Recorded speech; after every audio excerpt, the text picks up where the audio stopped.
ጦርነቱ እንዲጀመር አልፈልግም። ከተጀመረ ግን አሰብ ደርሶ የሚመለስ የኢትዮጵያ ወታደር የለም።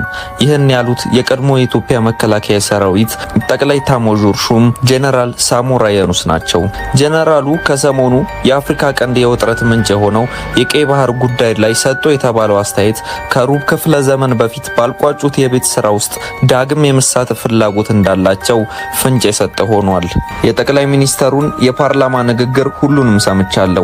በተለይ የባህር በርን በተመለከተ ስለ ኤርትራ የተናገሩት አንድም የሚወድቅ ሐሳብ የለውም ሲሉ የተናገሩት ሳሞራ እንደ ሀገር የባህር በር ያስፈልገናል። ድሮም ቢሆን በፖለቲካው አመራሮች ውሳኔ ለጊዜው ተዳፍኖ የቆየ ይምሰል እንጂ የኢትዮጵያ ሕዝብ ጨርሶ የዘነገው ጉዳይ አይደለም። የጊዜ ጉዳይ ነበር። አሁን ጊዜው ደርሶ ዳግም ተነስቷል። ለዓመታት ይህንን ጊዜ እንጠብቅ ነበር። በምን መልኩ ይነሳል በሚለው ጉዳይ ላይ እርግጠኛ ባልሆንም የአሰብ ጉዳይ አንድ ቀን እንደሚነሳ ምንም ጥርጥር አልነበረኝም ሲሉ ተደምጠዋል። ወደቡን በምን መንገድ መመለስ ይቻላል በሚለው ዙሪያ ከብዙ ሰዎች የተለየ ሐሳብ እንዳላቸው ያልሸሸጉት ሳሞራ የሻዕቢያ ሰዎች ሰላማዊና የድርድር መንገዶችን ይመርጣሉ ብለው እንደማያምኑ ገልጸዋል። እኔ ለ17 ዓመት በትግልና ለ27 ዓመት በመከላከያ ሰራዊት ውስጥ ከወታደር እስከ ጠቅላይ ኤታማዦር ሹም ድረስ በቆየውባቸው ጊዜያቶች ይሁን አሁንም የሻዕቢያን ሰዎች በሚገባ አውቃቸዋለሁ። የሻዕቢያ ሰዎች ቁጭ ብሎ ተወያይቶ ችግሮችን መፍታት እንደ ወንጀል የሚቆጥሩ ናቸው። ሽብርን እንደ መፍትሄ ለማድረግ የሚሞክሩ፣ ጦርነትን ህጋዊ አማራጭ ለማድረግ የሚጥሩ ናቸው በማለት ተናግረዋል።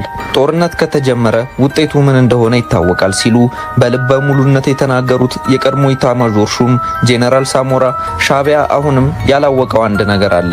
አሁን ኢትዮጵያን እያስተዳደረ ያለው ብልጽግና መሆኑን የተገነዘበ አይመስለኝም ሲሉ ጠቅላዩ በፓርላማ የተናገሩትን እሳቸውም ደግመውታል።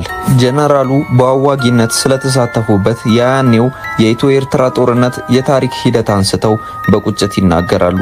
ያኔ የተፈጸመው ስህተት ዘላለም የሚያስቆጭ ስህተት ነው። በወቅቱ ግንቦት 4 በ1990 ዓመተ ምህረት የኤርትራ ወታደሮች በሁለት ኮር በ6 ክፍለ ጦርና በአንድ ሜካናይዝድ የተደራጁ በመድፎችና ታንኮች ታጅበው ባድመንና አካባቢውን በወረሩ ጊዜ ለወረራው በአጸፋ ምላሽ ይሰጥ የሚል ውሳኔ ለማስተላለፍ የኢህአዴግ ስራ አፈጻጸም ሆነ የህዝብ ተወካዮች ምክር ቤት ጊዜ አልፈጀባቸውም ነበር።